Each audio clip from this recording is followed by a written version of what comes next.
Hello, welcome. Now, our the next topic that is total internal reflection. अब आपके पास हम next topic करने वाले हैं very important topic that is total internal reflection.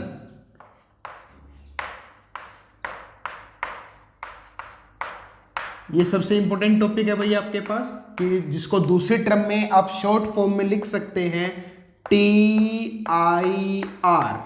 इस form में भी आपके पास आ सकता है कि what do you mean by total internal reflection.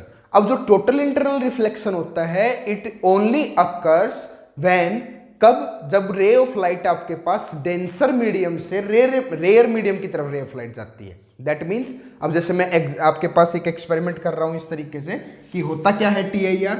Actual में ये है आपके पास TIR. ये कोई इंटरफेस मैंने मान लिया. Suppose L and M is any interface of rare medium to the denser medium. ये आपके पास कोई रेयर मीडियम है और नीचे जो आपके पास इंटरफेस बचा है this is any denser medium. ये आपके पास क्या है कोई भी डेंसर मीडियम. क्लियर है. अब यहां से एक्चुअल में क्या होता है कि मान लिया कि ये आपके पास कोई ऑब्जेक्ट है O. ठीक है. ये O से रे ऑफ लाइट इस डायरेक्शन में इस तरीके से चलेगी भाई आपके पास. ये इस तरीके से हो गया. ठीक है. अब इस LM इंटरफेस में क्या होता है कि एक कंडीशन आपके पास जब इस ऑब्जेक्ट से रे ऑफ लाइट जाती है इस तरीके से रे ऑफ लाइट गई तो नॉर्मल के साथ में ये आपके पास नॉर्मल बनेगा. नॉर्मल के साथ में जो एंगल बनता है वो एंगल बनेगा एंगल ऑफ इंसिडेंस. और डेंसर से रेयर मीडियम की तरफ जब जाता है तो रे ऑफ लाइट क्या हो जाती है बैंड हो जाती है away to the normal. Normal से दूर भागती है. इस तरीके से नॉर्मल से दूर भागेगी. क्लियर है. And this one is the refraction angle. Clear है सभी को. ठीक है. अब दूसरी रे ऑफ लाइट है आपके पास. ये दूसरी रे ऑफ लाइट अब एक पार्टिकुलर पॉइंट पे क्या होगा कि उस पोजीशन के लिए जो R की वैल्यू है अगर वो 90 डिग्री आ जाए दैट मीन्स आपके पास ये कोई पार्टिकुलर वैल्यू हुई जहां पर क्या हो गया कि ये जो आपके पास नॉर्मल बनेगा इस नॉर्मल कंडीशन पे ये जो एंगल बना है incidence angle is equal to मैं लिख देता हूं C where C means the critical angle. और इस C का मतलब क्या है आपके पास दैट इज क्रिटिकल एंगल. ठीक है. इस पार्टिकुलर पॉइंट पे जो R की वैल्यू होगी ये आपके पास नॉर्मल टू द प्लेन ये R की वैल्यू 90 डिग्री हो जाएगा. दैट मीन्स ये 90 डिग्री क्या होगा वो एंगल ऑफ रिफ्रैक्शन होगा. एक ऐसा पार्टिकुलर पॉइंट आएगा वहां पे I तो C के बराबर हो जाएगा. जब R 90 हो जाता है उस कंडीशन पे इंसिडेंस एंगल को क्रिटिकल एंगल के तौर पे काम करता हूं. That term is known as refraction. ठीक है. तो ये आपके पास टोटल इंटरनल. अब उसके बाद जैसे नाम से क्लियर हो रहा है टोटल इंटरनल रिफ्लेक्शन. अब इस कंडीशन के बाद क्या होगा कि आपके पास रे ऑफ लाइट जब भी किसी इंटरफेस से टकराएगी इस कंडीशन के बाद में तो वो उसी रास्ते से उसी सरफेस से आपके पास क्या हो जाएगा मतलब रिफ्लेक्ट बैक हो जाएगा. दैट मीन्स ये कंडीशन अगर आपके पास लेके चलते हैं कि ये रे ऑफ लाइट गई आपके पास कोई भी ये टकराने के बाद इस कंडीशन पे ये आपके पास रे ऑफ लाइट जा रही है. ठीक है. ये रिफ्लेक्ट बैक हो रही थी. अब इस कंडीशन पे क्या होगा इस कंडीशन पे ये आपके पास reflect back through the same medium. अब ये सेम मीडियम से रिफ्लेक्ट बैक हो जाएगा और ये आपके पास इस तरीके से बनाया. That means this is the angle of incidence greater than the critical angle. अब जो एंगल ऑफ इंसिडेंस रहेगा इस पोजीशन के साथ में वो हमेशा क्रिटिकल एंगल से क्या रहेगा बड़ा रहेगा. दिस टर्म इस पॉइंट के लिए मैं कहूं this is called as TIR. अब अगर मैं नेमिंग करके ले चलता हूं दैट इज LM हो गए. This one is the X. ये आपके पास Y. ये आपके पास कोई भी Z हो गया. This one point is A B sorry normal है A ये आपके पास कोई पॉइंट बी हो गया एंड ये कोई पॉइंट सी हो गया। तो टी आई आर को आप किस तरीके से डिफाइन करेंगे? तो टी आई आर को डिफाइन करने के लिए मैं डेफिनेशन लिख रहा हूं। क्या डेफिनेशन आप लिख सकते हैं कि it is the phenomena of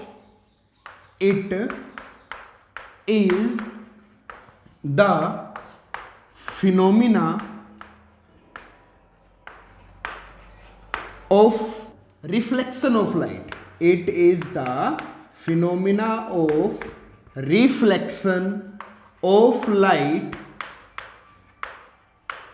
into a denser medium, किसी भी डेंसर मीडियम के अंदर, into a denser medium।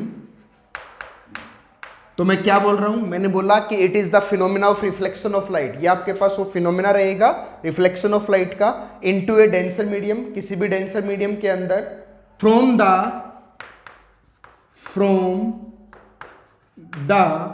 Interface, जो कि इंटरफेस हमने क्या ले रखा है? Interface is LM, from the interface of denser medium to rare medium, denser medium to rarer medium. तो ये आपके पास होता है दैट इज TIR। तो दोबारा देख लीजिए, it is the phenomena of reflection of light. ये आपके पास वो फिनोमिना रहेगा of the reflection of light. Reflection कब होगा? रिफ्लेक्शन होता है जब रे ऑफ लाइट आपके पास जो मतलब टर्न बैक हो जाती है from the same medium into A denser medium. ये कंडीशन आपके पास रिक्वायर्ड है भाई कि अगर वो डेंसर मीडियम के अंदर ही होना चाहिए from the interface of LM। अगर हम कोई इंटरफेस लेके चलते हैं, इंटरफेस का मतलब है कि आपके पास दो मीडियम को अलग कर रहा है, तो from the interface of the medium LM of denser medium to rare medium, जो आपके पास वो इंटरफेस क्या कर रहा है? दो मीडियम को अलग कर रहा है, रेयर मीडियम को और डेंसर मीडियम को। तो वहां पे जो रिफ्लेक्शन की प्रॉपर्टी आपके पास क्रिएट होगी, this term is known as TIR। अब मैं यहां से दो मैं लिख देता हूं इसको, that there are two essential condition for TIR।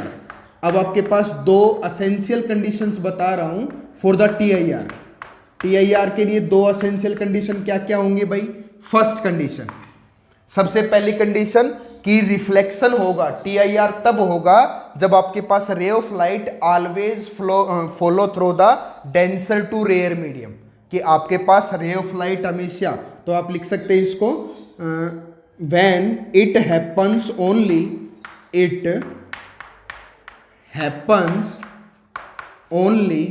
when ray of light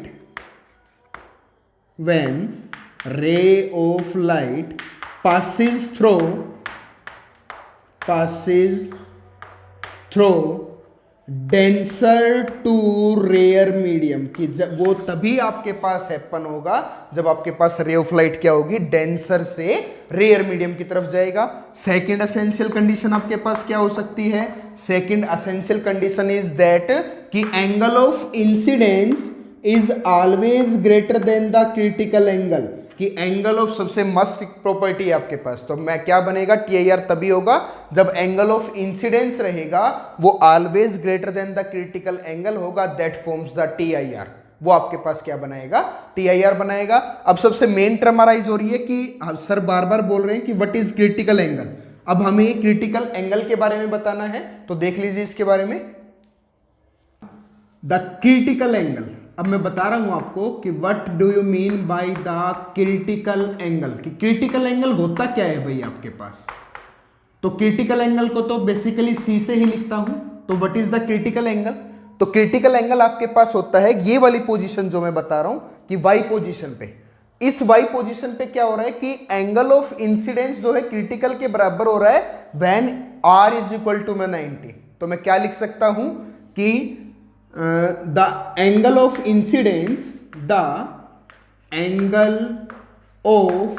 incidence कि जो आपके पास एंगल ऑफ इंसिडेंस रहेगा, the angle of incidence in denser medium, कि जो एंगल ऑफ इंसिडेंस रहेगा in denser medium corresponding to refraction, corresponding to refraction angle corresponding to refraction angle in rare medium, जो कि आपके पास क्या हो रहा है, in rarer medium and value of refraction is 90 degree.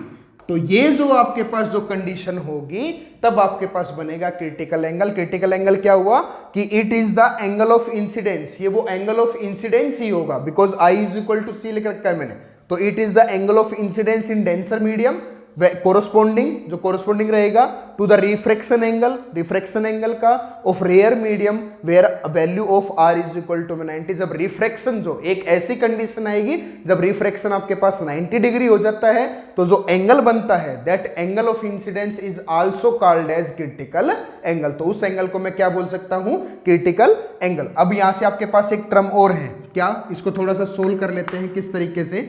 अगर मैं इस पॉइंट ऑन वाई पॉइंट के ऊपर स्नेल्स लॉ लगाता हूं तो मैं लिखता हूं applying Snell's law at Y. अगर मैंने वाई के ऊपर स्नेल्स लॉ अप्लाई किया, ये रहा आपके पास वाई, तो स्नेल्स लॉ क्या कहता है, स्नेल्स लॉ ने कहा था that mu sine angle of incidence is equal to क्या होता है, कोई भी कांस्टेंट होता है या नहीं होता है। क्लियर है सभी को। तो मैं यहां से क्या लिख सकता हूं, इसको इस टर्म में लिख सकता हूं कि mu one sine angle of incidence is equal to में mu two sine angle of incidence की बजाय I is equal to R मान लेता हूं दूसरी टर्म में, तो आपके पास ये हो गया साइन एंगल ऑफ रिफ्रैक्शन, होगा या नहीं होगा।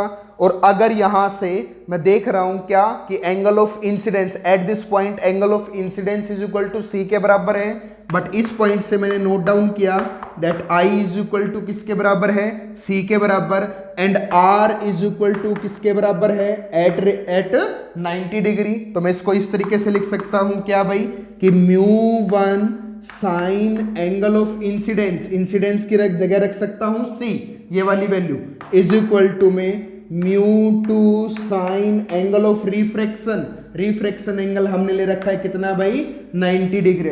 But as well we know, हमें पता है कि साइन 90 की वैल्यू कितनी होती है भाई, 1 होती है, तो 1 वैल्यू पुट कर दूंगा, देन ये बन गया mu one sine C is equal to, सिर्फ और सिर्फ बचा आपके पास म्यू टू। इसको अगर डाउनवर्ड में ले आया तो आपके पास बनेगा mu one by mu two is equal to में 1 बाई साइन सी। ये आपके पास जो टर्म बनी है ये क्रिटिकल एंगल और रिफ्रैक्टिव इंडेक्स के बीच का एक रिलेशन क्रिएट हुआ है।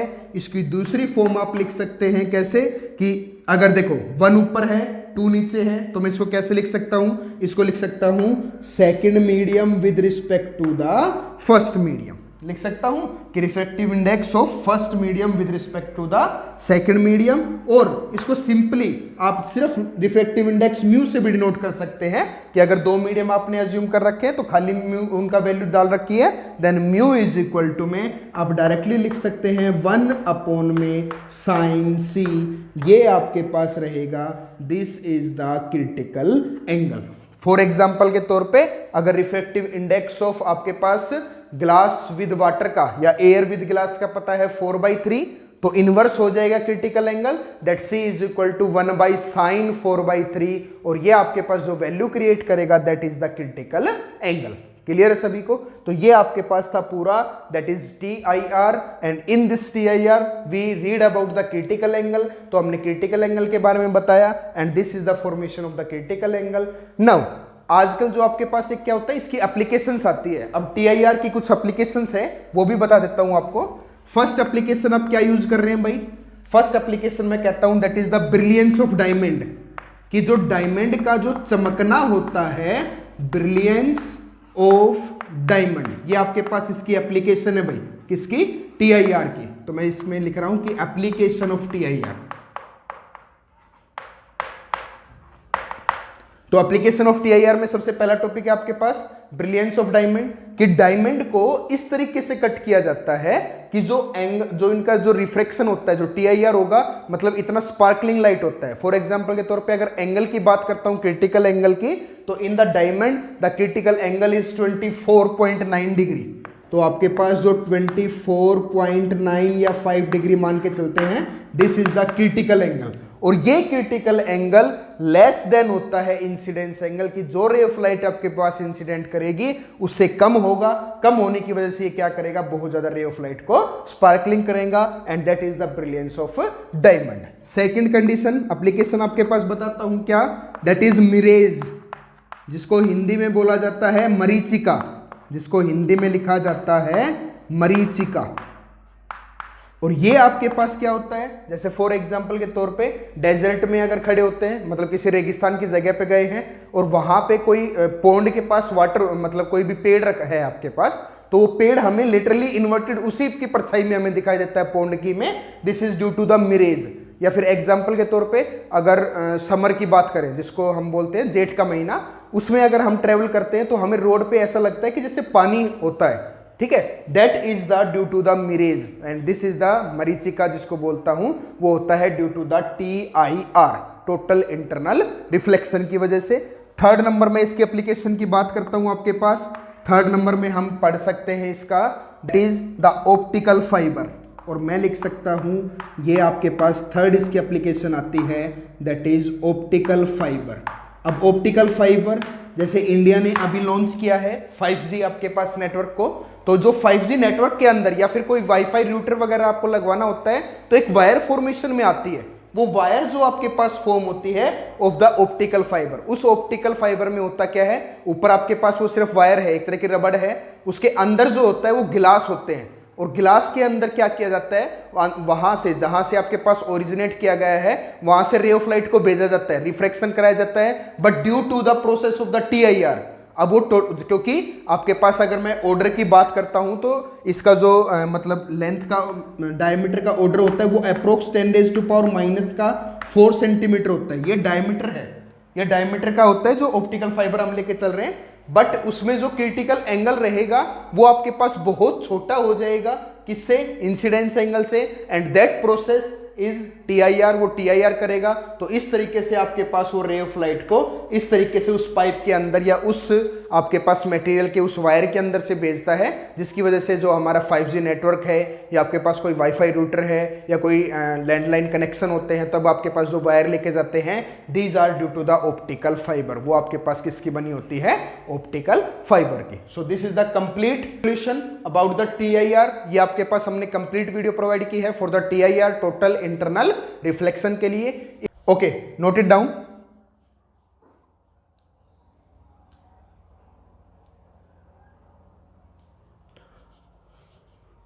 If you have any query about this video, then you can comment us in the comment section. Thank you for watching us. Also like and subscribe the video. Thank you.